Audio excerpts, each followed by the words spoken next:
Welcome to the Psychedelic Passage Podcast. My name is Jimmy Nugyen. I am your host today. Thanks for joining us on another episode on the podcast where we talk all things actionable, tangible in psychedelic experiences. And with hope, we give a little bit of value to your intentional psychedelic process. We're circling back on a topic, I think, today that we have interwoven through our episodes throughout the past, I guess we're on episode 78 now. And that's talking a little bit more about integration. Specifically today, we're going to be chatting about the various forms of integration and the different ways that people navigate and move through their integration process. So as a little bit of a preface, I think I'd like to start by talking about integration, obviously, in itself. You hear a lot about integration being the most important aspect of psychedelic experiences. It's only as meaningful of an experience as we can take into our daily lives. But there's actually not as much, I don't believe, dialogue about how integration goes about, how unique integration is, for the individual, just depending on their own wants, needs, desires, current conditions in life, and the like. And so I think as more and more folks are having intentional psychedelic experiences, so too is this need rising for good resources and good outlets for integration work and integration practice. And so looking forward to diving into that today with you all on this episode. So that makes sense, right? Folks are having more psychedelic experiences. And so people are always asking, what's the best form of integration? Or what do I do from here? I just had a psychedelic experience. Like, what do I do from here? And I'll first just make a disclaimer that this episode is in no way to patent a specific process or say that we figured out the secret to integration. I think very far from it. Integration is a deeply personal practice, and I really don't believe there's a one size fits all. I think our attempt today is to highlight some best practices, our lessons from supporting over 1,200 folks through ceremonial programs and microdose programs. And I hope that in this conversation, there may be one or two things that pique your curiosity or pique your interest, or something that you might want to experiment with and try and see if that suits you. And the reason why I started off by saying that we don't have this secret formula or secret recipe to integration is because I think psychedelics has this funny phenomenon or dynamic of, as I've mentioned in episodes before, being at the intersection of a lot of different things like neuroscience, spirituality, personal growth, trauma work, mental health, but also psychedelics are also live at this intersection of what we see nowadays in our society around, wellness influencers. And I think wellness influencers are somewhat next to, I think, like holistic health services. And so I guess a word of caution that anybody who is, selling you on a proprietary method or trying to share with you, oh, I know the secrets to integration because I know what worked for me.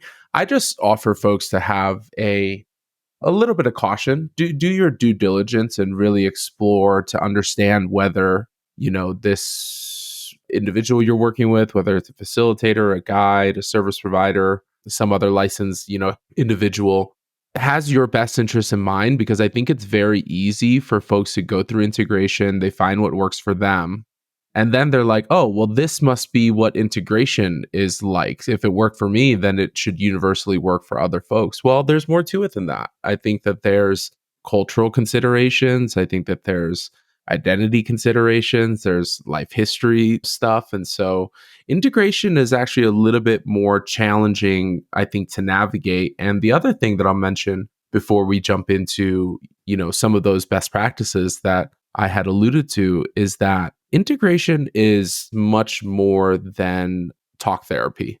I think that most folks who think about integration are thinking about talking through their experience, thinking about, logically processing their experience. And though those two things are important, I just want to highlight that that's not the whole picture. I think that there's a broader way of, what Nick calls like embodying the integration process. And so your integration process, as I mentioned before, involves your beliefs, your boundaries, your values, preferences. And so it's impossible to say that there's any perfect process of integration. I find a lot of clients of mine who move through psychedelic experiences feel like they have to do it right. They have to do preparation right, or ceremony right, or integration right. And although I think that there's merit in wanting to put forward your best foot and your best effort towards a potentially healing or therapeutic process, I think even the concept of doing it right in itself has some pitfalls. The idea of doing integration right is in itself somewhat of a conditionality. And that can actually set up a lot of pressure for somebody who has just gone through a psychedelic experience, no matter how difficult, easeful, confusing, or profound. We have an episode in our library around like the afterglow process and what folks are deeming as like peak times around neuroplasticity and around making the most of your psychedelic experience. And the main thing I'll say is that it really is never too late. I have certainly, had psychedelic experiences where I had it, got back to life, tucked it away on the shelf, and then weeks and months later, I'm like, I need to go back and revisit this. I need to look at this. There's like something for me here that is unprocessed. So we'll dive into that, I think, a little bit today. So as mentioned before, integration is not just about, talk therapy or talking to a coach or a facilitator. That verbal expression is extremely, extremely important. But not everything can be worked through linguistically. My hunch is that a lot of our language has the processing go through our mind. And if you've heard anything on our podcast before, is that these psychedelic processes are beyond the mind. I think they involve more than the mind, whether that's our spiritual selves, our emotional selves, our felt senses, just as an example. And just setting that up, because I think some of the examples that we'll talk through today cover some of those broad areas and ranges, and hope that that's a helpful frame up for you all. So today we'll be talking about the different layers of the integration process and the different aspects of practice that might be helpful to consider when you're figuring out, your own integration process. And so my piece of advice here is to take what works for you and really leave the rest. And when I talk through integration with folks who are moving through psychedelic experiences, I use a lot of analogy when I'm, trying to express frameworks and different, modalities and practice in psychedelic integration work. And so for a lot of my clients, I use this analogy that you are a big scientific experiment of the self, almost imagining you're a scientist in a laboratory. The laboratory is, surprise, surprise, you.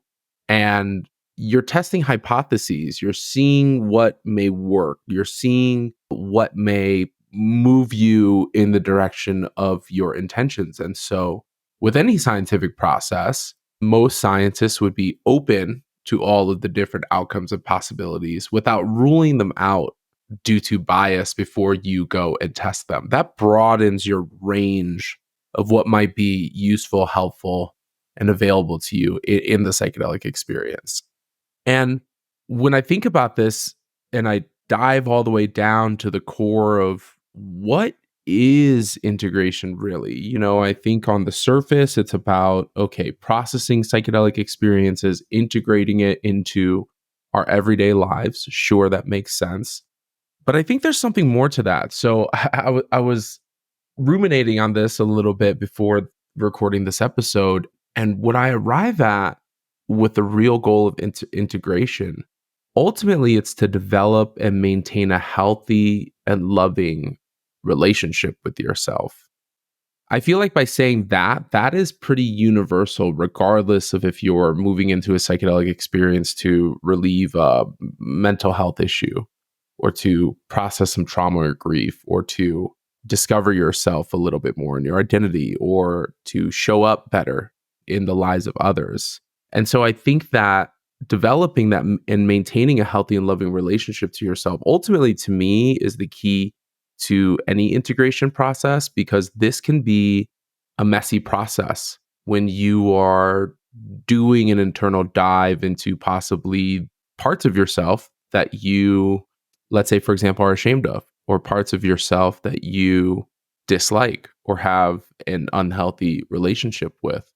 And so discovering into your identity, developing tools and the support around you to navigate that dynamic, knowing that it's sometimes clunky and that it's sometimes messy, and having, I think, a sense of compassionate inquiry can be really, really useful, I think, in an integration process, because as a part of this scientific experiment, you also need the observer of that scientific experiment. You also need the one that's calculating the data so that you can go back and review and look through your integration process and you determine, okay, what's working here for me? What's not working? And I offer and suggest that for folks, anyone going through an integration process, is to periodically, whether it's after an experience, a couple of days or weeks or once a month, to like just pause and check in and reflect on your integration process. And that might help you to make these little adjustments and these little course corrections. Because again, this is not a conversation of, oh, well, if you do this tool and this exercise, then you will feel XYZ. I wish it could be as simple as that for me to be able to recommend that to you. And so you have to do your own checking to see what's working for you at any given time. And surprise, surprise, we're humans who have ongoing needs and preferences and energy levels, and life happens and life content happens and things don't go as expected. And so what's working for you at any given time likely will shift and change as you move through an integration process. So this thing is not static, I think, is the main thing that I want to express. And so let's dive into it, I think, a little bit today. And the first place that I would start, again, we're talking about the various forms of that the integration process can take on. But I think no matter what, a really core component of an integration process is starting by tuning in and regulating your operating system. Now, folks have heard us use this analogy before. Obviously, there's, it's not like there's a circulatory system, a respiratory system, and then operating system. Operating system is just the analogy that we use of your entire function as a human being, kind of the same way that a computer has hardware, but then it has an operating system of which you interface with. You could run software XYZ. I think you get the analogy. And so when I'm thinking about, my own operating system, I'm thinking along a couple of different lines. My mind, I'm thinking about my body, I'm thinking about my emotional self. Maybe for some who feel into this, my spiritual self. I'm also, thinking about my narratives and my stories and my habits and my patterns. And so what I mean by regulating your operating system is to find some practices that can help you to tune into each of these different parts of yourself. So, off the bat, I feel like this is super straightforward and probably not a surprise to many folks. But regulating your operating system through some type of mindfulness exercise, practice, or activity.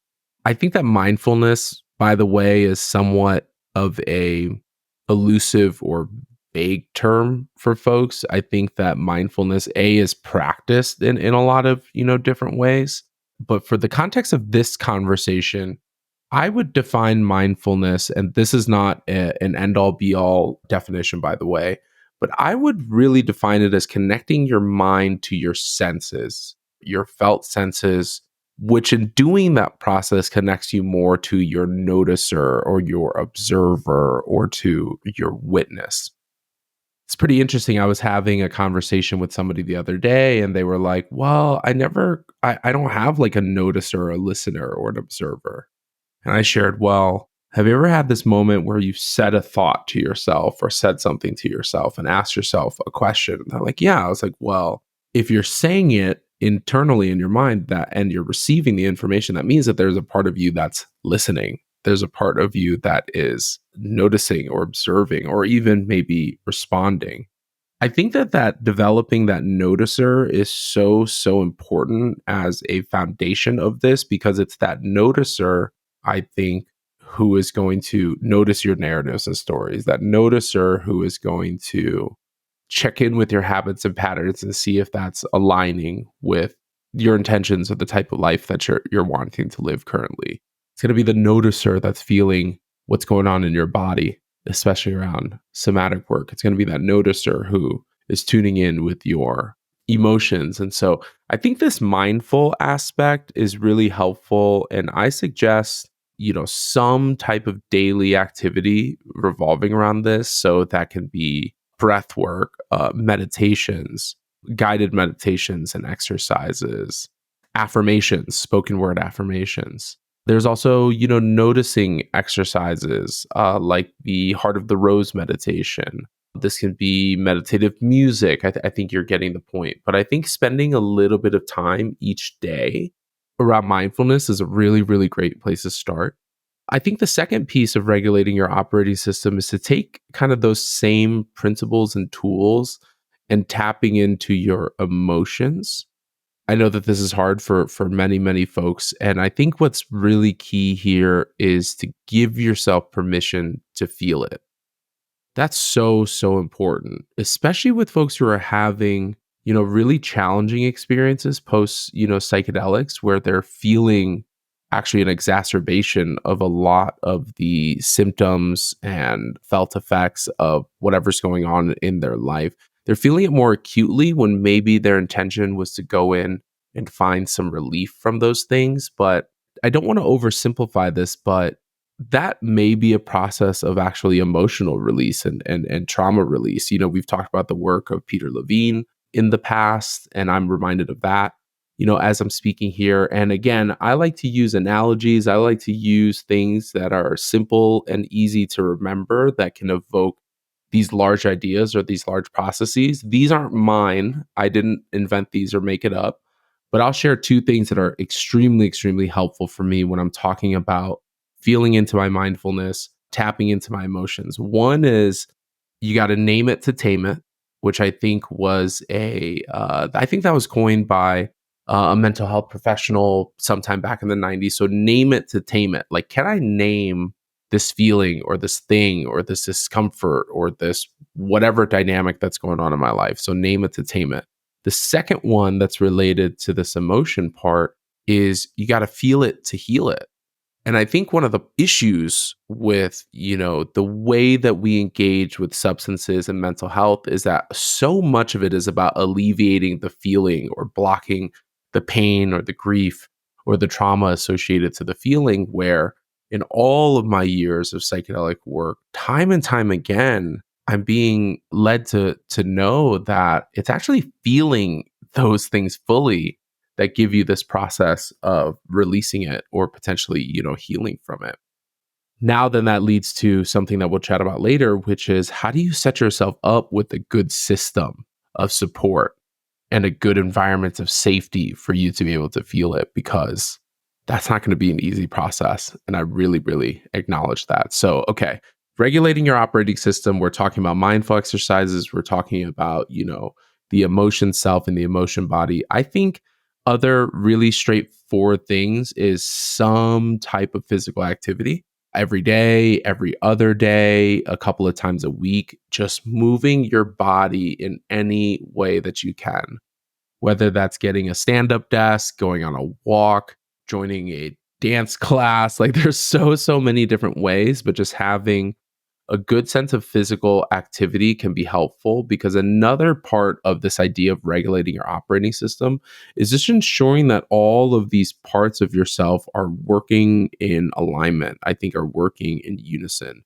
So many times in psychedelic experiences, I have folks, kind of highlight like, oh, I didn't realize how disconnected my mind was to my body, to my emotions. And so it's about reconnecting and turning on all of these parts and connecting them to each other. And I acknowledge that that is really easy for some, that can have a lot of obstacles and roadblocks for some, and that can be downright painful for others. And so I just really acknowledge that and have a big seat of compassion for all of that. So other different, areas, this is where I'm going to dive into a little bit more around recommendations and things that you might explore and that you might try. Again, I'll just mention that none of this is medical or mental health advice. I think these are all options that are with hope available in your local area. I know that accessibility, depending on where you're at regionally, where your identity is socioeconomically, whether you're in rural areas or not. I know that there could be some barriers to access around these things, but this just more serves as a kind of like the greatest hits of integration, I think, from clients that we've worked with in the psychedelic passage referral network. So speaking of physical activity, I am always a fan of anything related to body work. If you're open to that type of professional and therapeutic touch, whether that's a chiropractor, whether that's massage, whether that's Eastern or Chinese medicine like acupuncture or cupping. I think any of those things that can put a little bit more care into your body, highly, highly suggested, because the preparation process, the ceremonial process, and the integration process, it just takes a lot out of you physically, emotionally, so the more that you can do recovery, I think, through this process, I think that that's super helpful.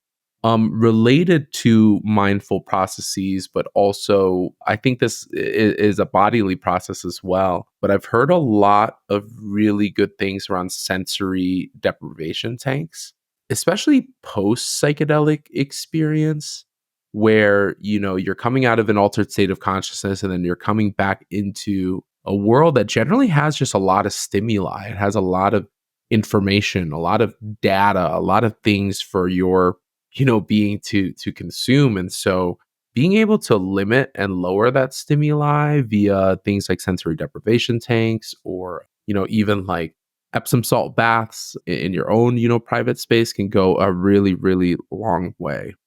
I'm going to laugh at myself at this next one because I've never done a day of this in my life. But yoga is also another example of an exercise that likely, it's probably more than an exercise, it's a lifestyle for sure, but that tunes in different parts of yourself, your body, your mind, the quietness of the self, physical, activity. So just throwing out like a couple of different options. And, again, I think that something that is helpful here is to find whatever activity that just brings you to the present moment. Any type of activity where you're focused on that thing and only that thing, whether that's cooking a meal, whether that's a pickup sport. Some of my clients have been really getting into pickleball lately. Whether that is going to the gym, whether that is doing something else, competitive. I think finding those activities that you already have an interest in and that bring you to the present moment is a great way to then explore and then try to figure out, okay, does this meet my need for physical activity? Does this meet my need for something competitive? Let's say, for example, does this fit my need for being present minded in that moment? And I think by extension of this, it may be the same activities or it may be different activities. But I also offer to find an activity where you are expressing yourself in some type of way, whether that's creative expression, expression of the arts, expression of the body, expression about an interest or a hobby, something that you're passionate about or represents your relationship with your identity, also can be another lens when you're going out and looking for, different activities or different, things to try. I think as a part of this, what's really important is to then zoom out and really consider your support system, meaning, do I have the right environments and the right people around me that are encouraging and fostering of not only my integration process, but my, big experiment of the self process? And As always, I think that it's important to be around folks who are supportive and non judgmental and can hold compassionate space for you. But I also just acknowledge that not everybody is going to serve that role or that piece in your life. I know for many integration processes, for me, there have been, my core circle of supporters. There may be some folks, on the realm outside of that, as far as my larger community.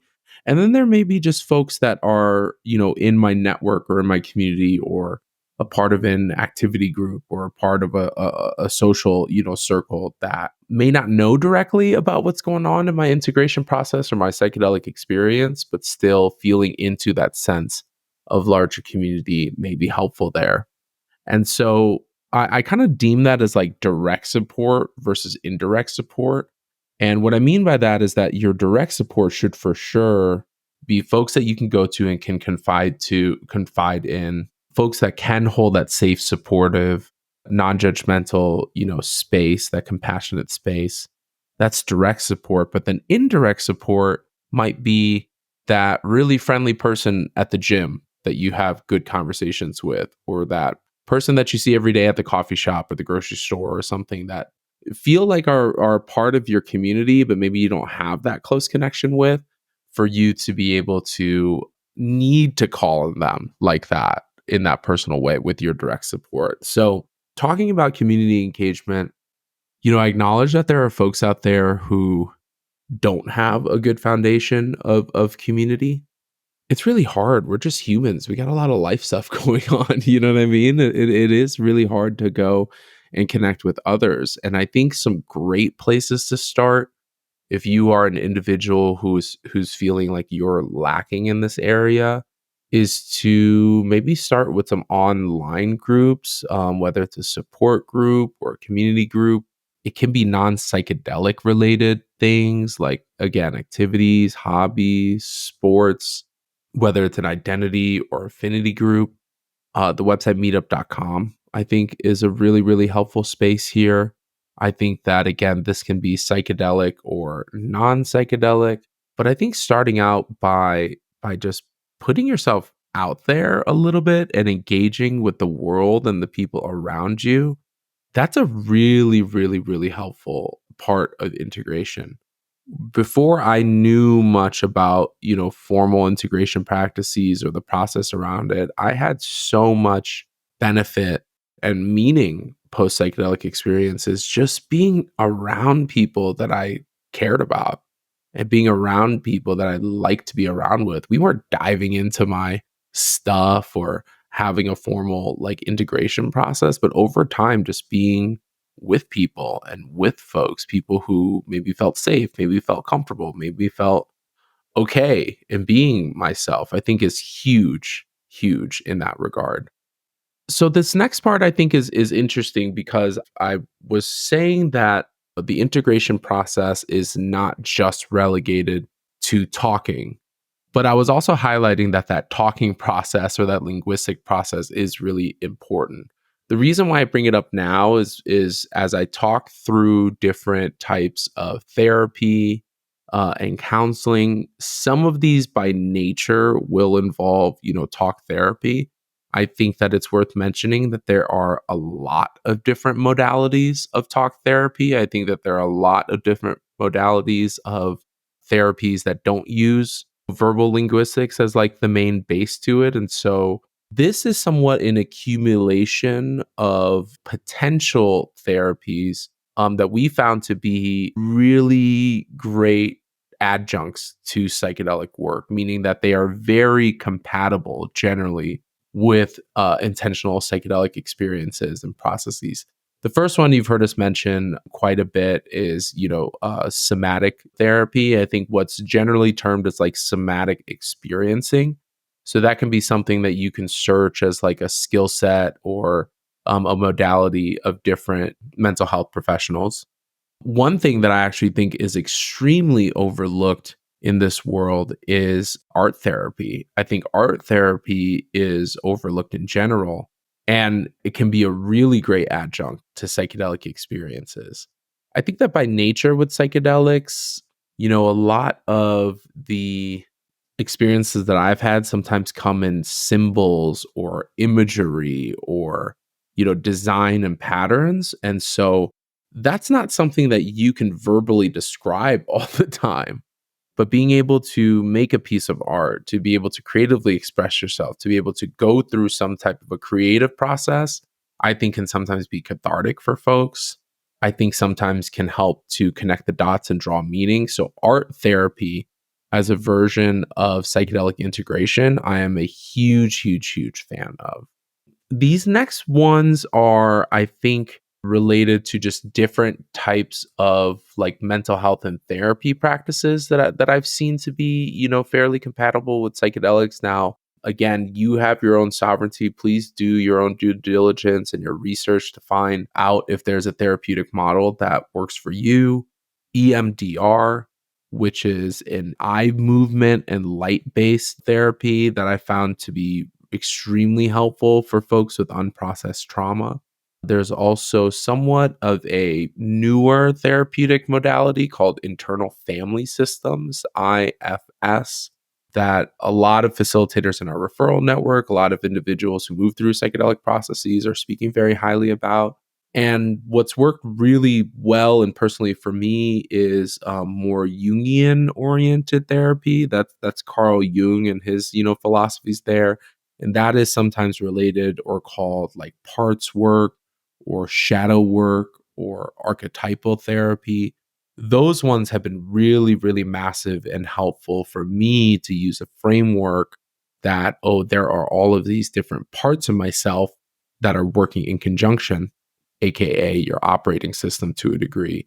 And coming into relationship with those different parts of yourself can allow you to come into a greater relationship with yourself. Also, just worth mentioning that ketamine and microdosing are oftentimes adjuncts in integration processes.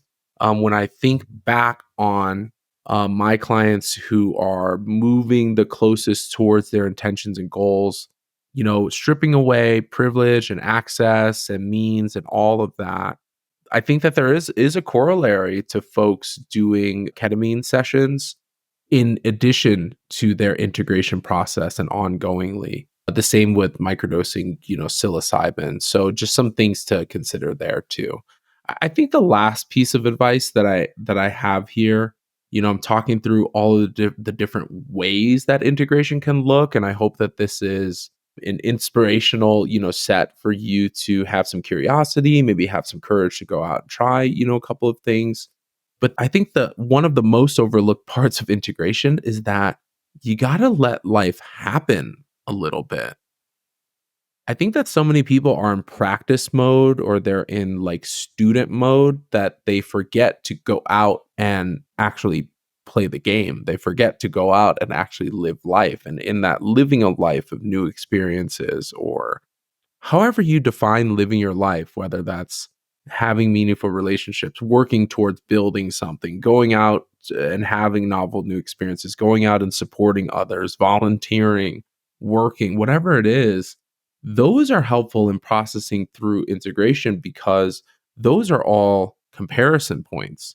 Oftentimes, this integration thing is happening in the background, and so we may not even notice that there's some type of a shift or some type of a change within us until we go through an experience that we really loved before. And now we're like, oh, that's a little different.